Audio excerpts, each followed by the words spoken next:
Welcome back to The Big Show. It's Alex Belfield talking to two of the biggest stars in the world. We already spoke to Benny. Next we talked to Bjorn. How are you? Very well, thank you, and thanks for calling me that. No one has done that today. Really? Well, I think you are, and I tell you why I think you are. Everywhere you go in the world, they've heard of ABBA. That must be a nice feeling for you because it worked. Your PR campaign has worked. It has, hasn't it? And I'm amazed, you know, when I think about that every corner of the world, they probably know one of our songs. And I tell you why I'm amazed, because I don't know quite how that happened. You know, if you think about it, we split up in 82, and the songs are more well known now, I probably think, than they were during the 70s.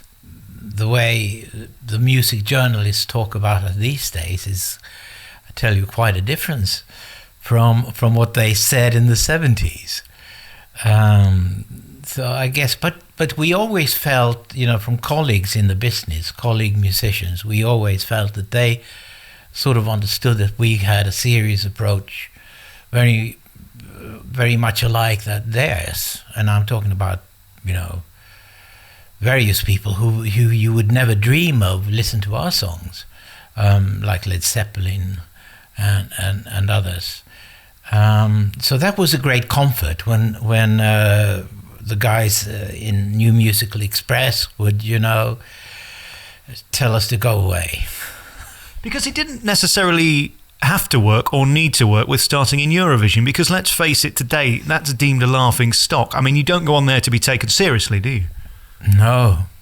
And absolutely not these days. But hardly in those days either. I don't think that any act in Britain would have gone on Eurovision if they didn't have to. Because even then he was tainted. He was bad image. And surely we had such a tremendous problem to overcome that image in the beginning. I mean, we had this giant hit with Waterloo, but after that it was a struggle to prove to people that we were, you know, we had planned to stay a little longer. Did things happen out of just luck and coincidence and just the test of time in terms of your appearance with the clothes and the sound of ABBA? Or were you quite meticulous in how you wanted to come across? No, we were never image conscious, as, for instance, groups like Roxy Music and others. We just felt that we needed to be as outrageous as possible. Just to be remembered, just to be seen, you know. We thought if we were on the Eurovision, we decided on, for instance, a song that would stand out, which was not the typical Eurovision song. And we decided to try to stand out even more with our costumes. And that was the reason. It was never any sort of conscious image to look that way. Look that ridiculous, and I mean, we only did that for a couple of years. I think we did become much more sophisticated after that. Did you have to rub yourself in oil to get in all that spandex? I was fairly thin, you know. I didn't have to do that. It was quite comfortable. I was jumping around on stage in those outfits, but they were very tight. Yes. All right, we're going to come back with more next from Bjorn. We're here at his home in Stockholm, and we're going to talk about the view. It's dark at the minute, but in the daylight, we're going to talk about what you look at day in and day out. Back next with Bjorn. We're back on your favourite local radio station. It's Alex talking to the stars of ABBA. Benny was on earlier. Bjorn's with us now. And what an honour, A, to be allowed into your home, and I thank you for that. And B, what a life you lead. It's not bad, is it? No, this is quite comfortable, and I can be very private here. It's my own island, and I can shut the gates and be out here alone. And the place we are right now is a little cottage by the sea, so I have wonderful views, and I can come out here and sit and think whenever I need to. Are you ever bothered by the public now? Do they come and stand at the end of your path, or do you keep yourself to yourself? During the summer, sometimes there would be the occasional tourist finding their way out here. but they're never bothering me. They're just, happy, positive, and so I just, I just enjoy it. How do you view the ABBA years now? When you look back, is it like a different person? It's very much another person. I see, pictures of myself, and I think, how did that happen? How did everything happen? And I don't know, and I don't know that person anymore. I mean, I know roughly what he thought and what he liked and so forth, but I think life is constant change, and people are constantly changing as well. So it's rather strange to be confronted with that as often as I am, with pictures and with television and stuff like that. And to think that... But, no, I enjoy it very much. I think I enjoy it much more now than I did back in those days. It was... what I remember was very, very hectic, very hard work, and a lot of traveling, and it's a big haze.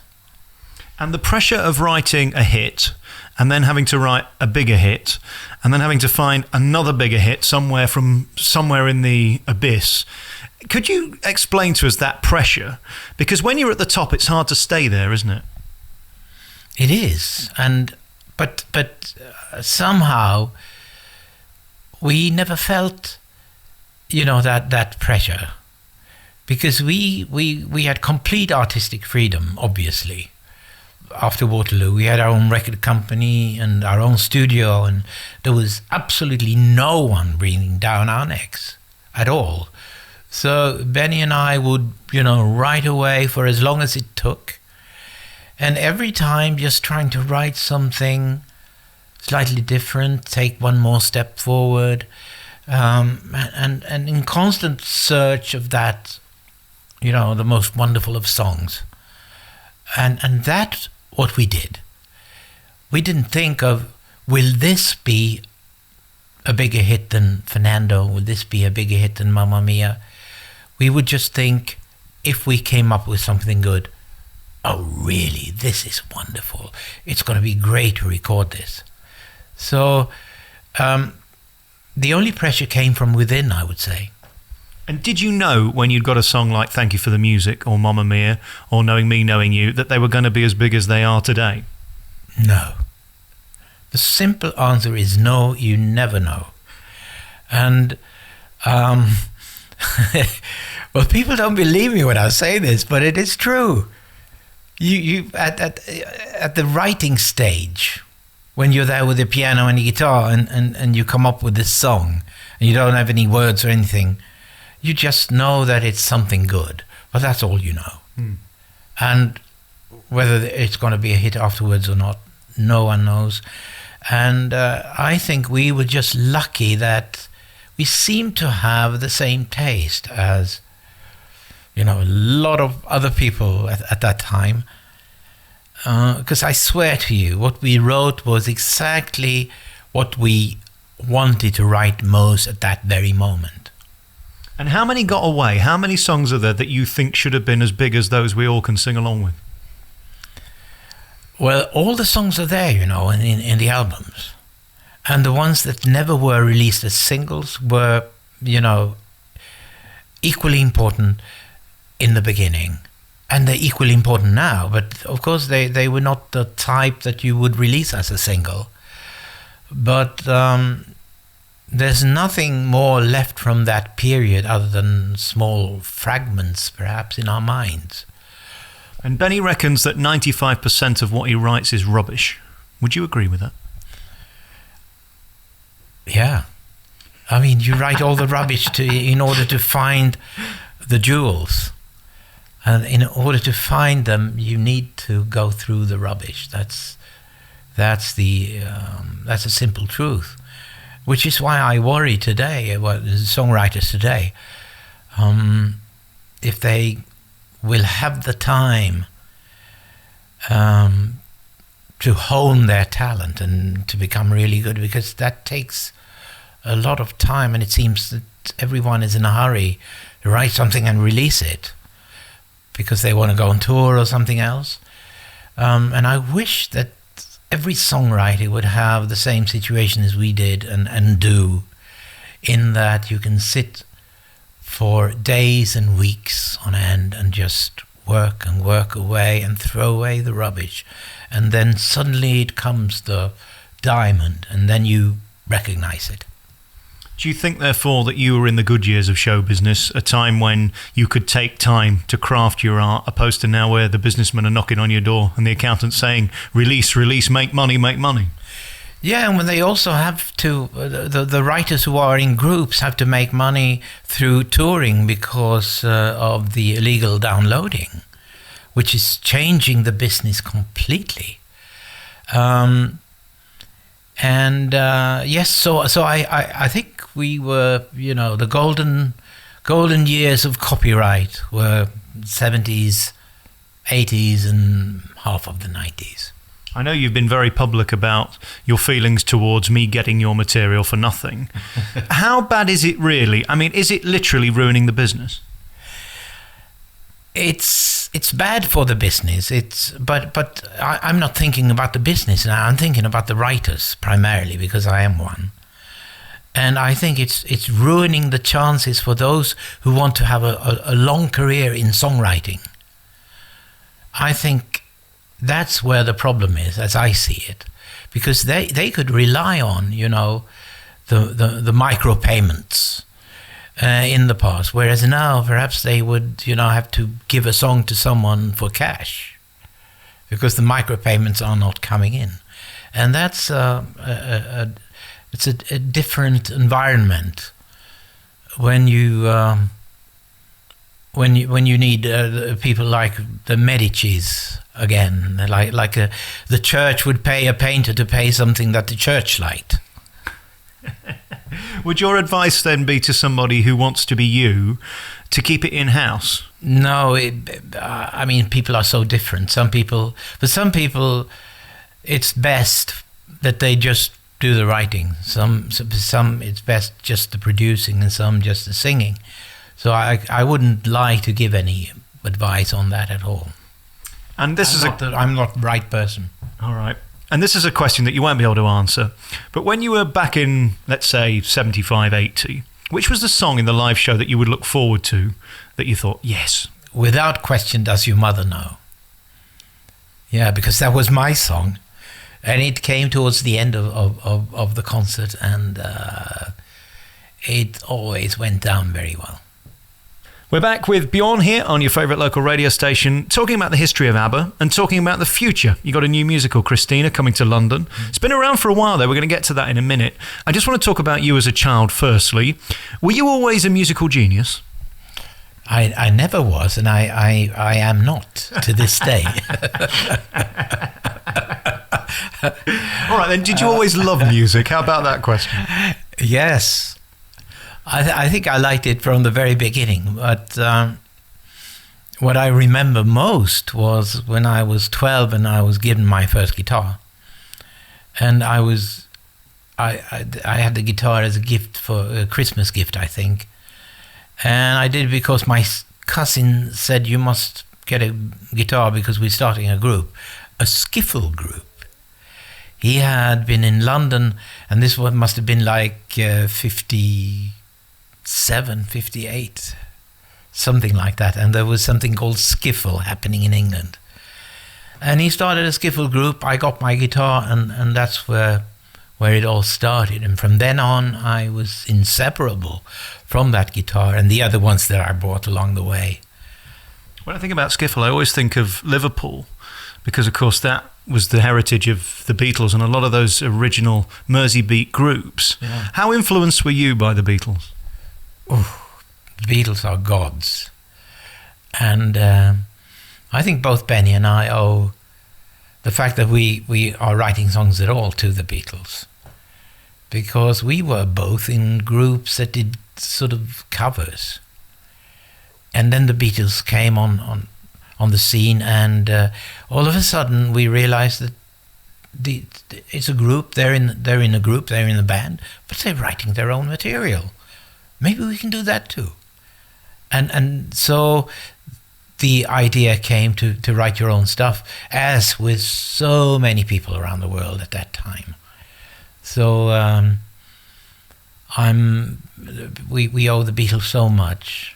And you know that the Mamma Mia, the show, is it's on tour now, and it's going to Liverpool, and I wonder, how it's going to go down in the hometown of the Beatles. I shudder to think. I think they'll love it, and I'll tell you why. Because if you think about music generally, whether this be in England or America, we talk about the Rolling Stones, we talk about the Beatles, we talk about ABBA, we talk about Queen. Do you ever contemplate the fact you're up there with the best? It's a very strange thought, one that I sort of... People mention those names as you just did, and us with them. But it's very, very hard to grasp. Yes, I can see ourselves being up there with Queen, but with the Beatles, no, that's too much. In your mind, they're in a different league. Yes, they are. Absolutely. Does it ever become normal, the fact that you can drive down Las Vegas Boulevard and switch on the radio and there you are, and then you travel over to New York and you drive down Broadway and there you are, and then you go down the Strand in London and there you are, and then in France, there you are. It's very odd, isn't it? It's very odd, isn't it? I agree completely.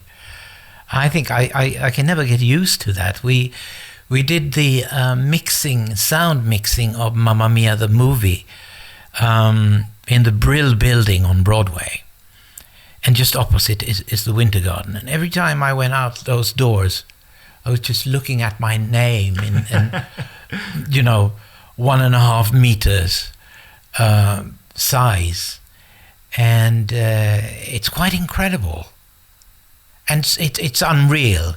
It's something I don't think you never can take naturally, never really grasp 100%. I mean, and let's put your musical into perspective. It generates over $1.2 million a week on Broadway. That's just on Broadway, and it's everywhere else as well. I mean, people really are into your music, aren't they?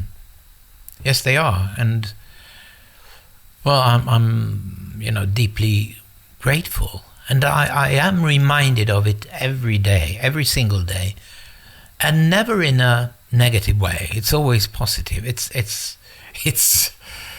amazing, isn't it? How personally do you take those that represent your music in these different productions around the world? Well, they're in the show. I see Mamma Mia as a show standing on its own.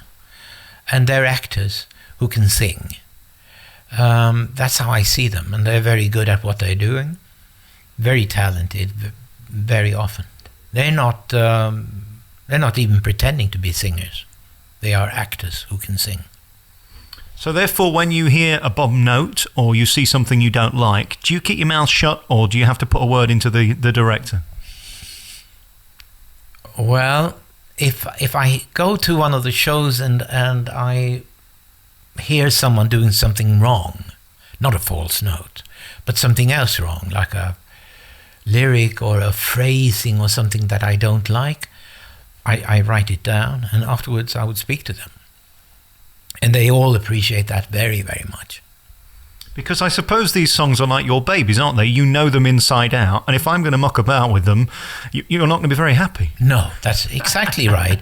And sometimes, a singer or an actor would take liberties with a melody, adding something new and something... and if I don't like it, I will point it out. Because there's a reason why the melody is exactly as it is, and it is that way because we've played it over and over and over again before deciding on this is how it should be. This is the final version of this melody. And that's why it feels like strange when someone is taking liberties with the actual melody. Well, you wouldn't go ad-libbing in Shakespeare, would you? No, exactly. I wouldn't dream of it. Back next with more from Bjorn on your favourite local radio station. We're celebrating the music of ABBA. We're celebrating the two creators who brought us these amazing tunes. We spoke to Benny. We're here with Bjorn for an exclusive hour-long program, finding out about you, the person that created the music. And what's interesting about you is you don't believe in God. So what I want to ask you is, where do these melodies come from? The melodies come from out there. And it's a religious feeling to receive them from outer space. But no, I don't believe in a God. On the other hand, I will never say that there is no God. I'm a pragmatic secularist. I don't like the word atheist. I feel it's wrong that someone who doesn't know whether there is a God or not should define himself. It's the one who believes there is a God who should define himself. So it's the theist who should say he's a theist, and he who doesn't know, well, he's just, someone who doesn't know. So do you think there's a greater power, whatever it is, giving you this divine intervention that you can then put down on paper from the piano, or is this your genius brain? It's certainly sometimes it feels as though there is a divine force at work. But, and I like that feeling. I like that, as I call it, religious feeling. When you listen back to Agneta or Frida singing one of your songs and the lyrics and the melody, and it sounds so perfectly wonderful, so heavenly. That's what I call a religious feeling. But where that song came from, I know some people believe it's out there and it's yours for the taking if you wait long enough. It's there for you to take. No, I don't think so. It's something that happens in our minds. Is it 50-50 between you and Benny, or is it him writing a bit more or you writing a bit more, or does it change on each record? Well, what happened during the ABBA days, we always wrote the songs together. Benny being the musical motor much more than I was. But we always sat together day in and day out. And then I would write the lyrics afterwards. So in that sense, it's a kind of a 50-50 thing, where it's impossible to say. But of course, Benny has always been the more musical one than me. And when I look at Mamma Mia now, when I see the stage production, I think less so with the film. It's silly in places and it makes fun of your lyrics. Are you happy with that? I mean, there's a line where she's on the bed and all upset and they say, "Chiquitita, tell me what's wrong." and it gets a huge laugh, but it's playing with you, isn't it? It is, but that's what's good about Mamma Mia. That it shows that we're not taking ourselves seriously. And don't forget that I was there from the word go. When Judy Kramer introduced me to Katherine Johnson, and the idea was there of writing a musical, and draft by draft we discussed, with Judy and I and Katherine in the beginning, and then more and more Philida Lloyd and more people. So it didn't come as a surprise to me. I was there and willing, and I think it's very nice when Chiquitita gets a laugh like that. I like it. What's amazing about the show is visually it isn't that spectacular compared to some of the big shows like Wicked. It is a story about a mother and daughter, and I think the reason for its success is, as silly as it is in places, it's incredibly touching.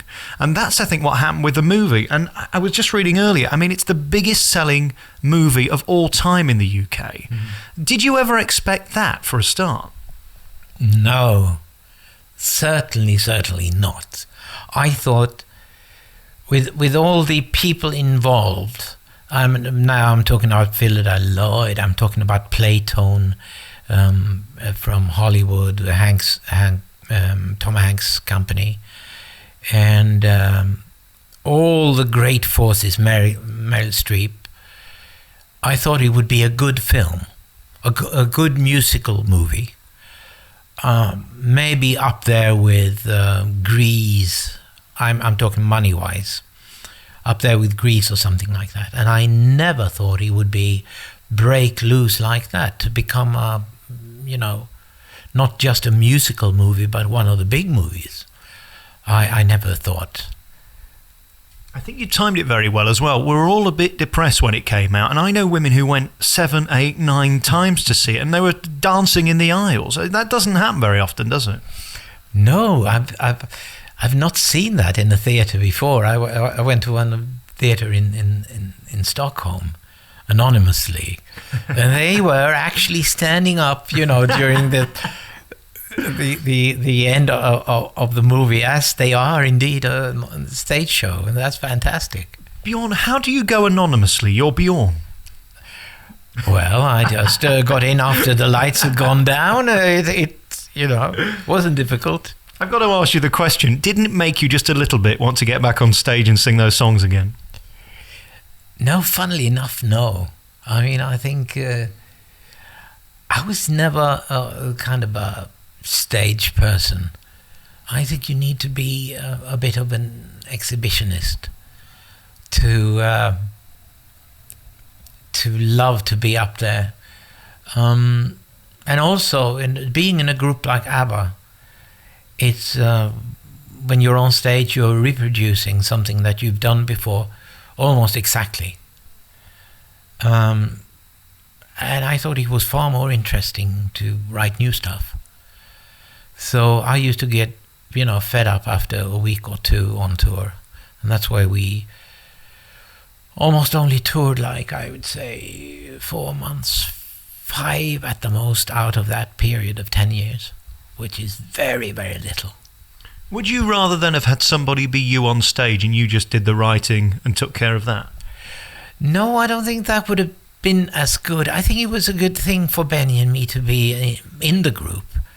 Mind you, that was also because of the Beatles. If this had happened 20 years before, we would have been the writers and we would have written for 2 girls. But I think it was a good thing for ABBA that we were in the group as such as well.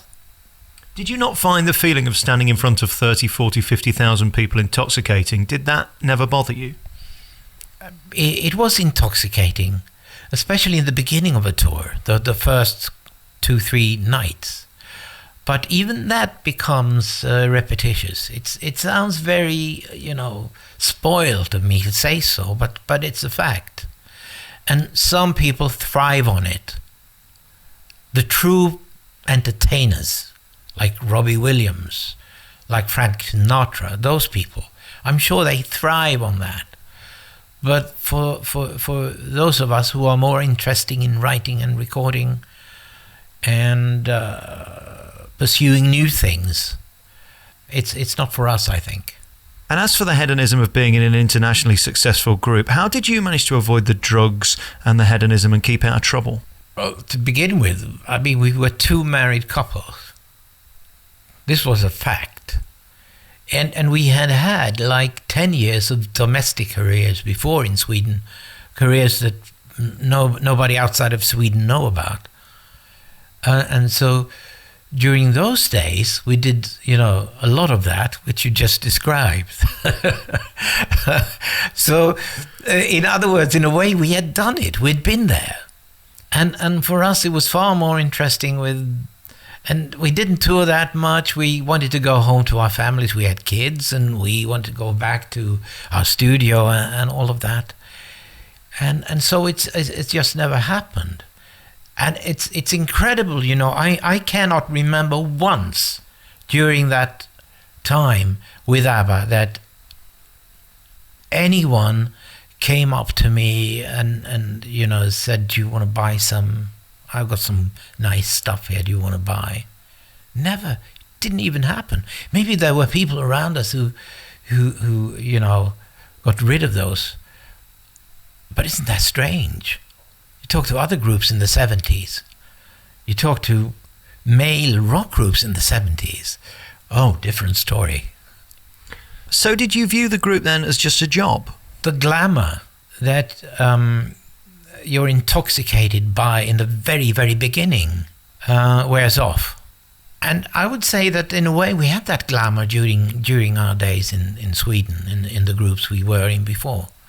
So when ABBA started, we were far more interested in the actual creating of something than the surrounding, glamour. And very finally on this, the pressure it put on your relationships. Do you think you'd still be together today if ABBA hadn't have happened? Do you think it put a pressure on the relationship that basically was just too much for you all to handle? I think that Agnes and I probably would have split up 5 years earlier if it hadn't been for the group. because there's far more pressure on a marriage if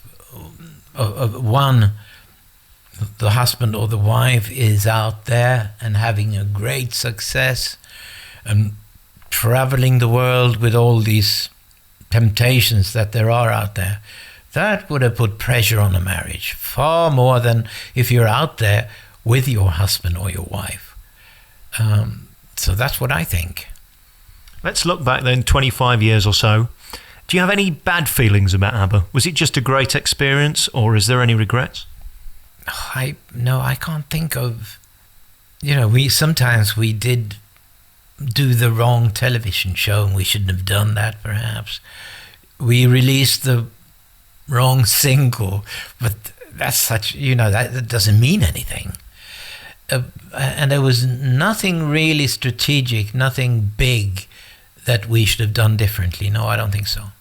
All right, we're going to come back with our remaining moments and talk about your new project, coming to London, the new big musical, for one night only, and we need to ask why. We'll do it next with Bjorn.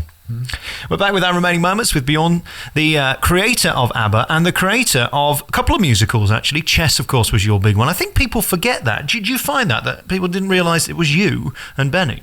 No, I mean, they never tell you on radio who the writers are.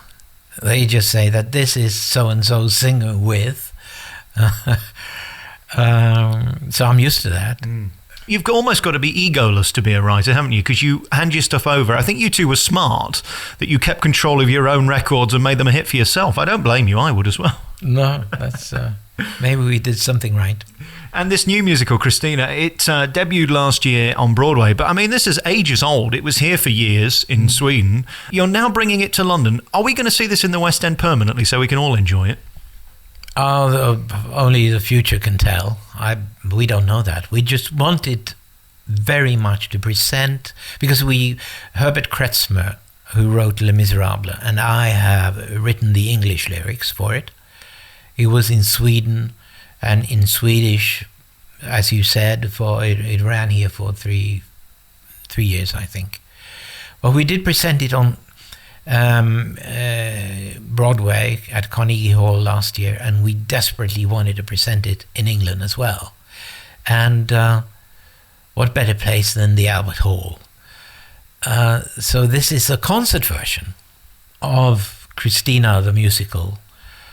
It's great because I'm very proud of it, and as you said, the English don't know anything about it, and this is by far, I think, the best way to present it at first, and then maybe more people will get interested, and we'll see if there's interest for a fully fledged musical later on.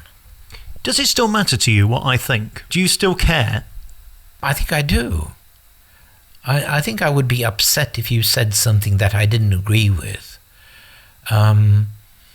or if you said that this or that song is and you never, surely you didn't do your best there and so forth. I would get off. And that's nice, because it means that you've still got the hunger for it, which is amazing, because you would think by now you'd take your money and run, but you still keep fighting to be successful, and that's incredible. It kind of underscores the fact that you are a musician, aren't you? You're not really a showbiz tart that wants to be out there being popular. No, that's right. You're absolutely right. It is what we have created that I'm so proud of, and I'm dying to present. To hear that stuff sung from the stage and sit down in the audience and feel how the audience reacts it's, you know, it almost beats being up there on stage. You're going to hate this question. It's like asking who's your favourite child. But what are you most proud of? Is there one piece of music you think, I nailed it? Well, there are several things from the ABBA years, from Chess, from Kristina. And it's quite so difficult to say. But something that you'll see will go down, I think, very well at the Albert Hall is a number from Kristina that I'm extremely, extremely proud of. And it's called You Have to Be There. And that's what I'm telling you out there as well. You have to be there on the 14th of April. Wasn't that good? You're good at this. You're good at this. My final question has to be this. How does it feel knowing that 100 years after you've gone, we're still going to be playing your records on the radio? Well, I don't know that, do I? And I never certainly think about that. It's a nice feeling, though, isn't it, to know that people still care, because not many artists from the 70s particularly are being played today. A lot of that music is forgotten, because as time moves on, we care less and less. Yeah, that's right. Which is why I always ask myself the question, and Benny too, why us? When there was so much good in the 70s that is now almost forgotten.